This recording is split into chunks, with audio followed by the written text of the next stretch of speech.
Hello po, I'm Nebiel Arceo from BSECE 3D and we will be doing the MATLAB exercise number 3 which is entitled Transfer Function Exercises. The objective of this laboratory is to represent electric network transfer functions using MATLAB and symbolic math. So this is our laboratory manual for this exercise.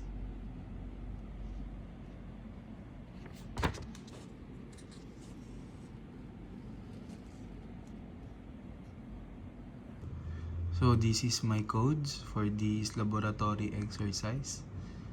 RLC circuit, op amp,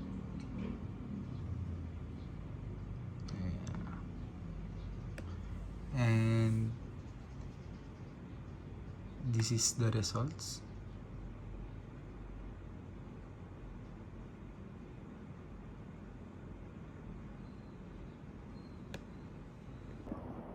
In conclusion, these laboratory exercises provided an effective means to represent electric network transfer functions using both MATLAB's numerical capabilities and symbolic math toolbox.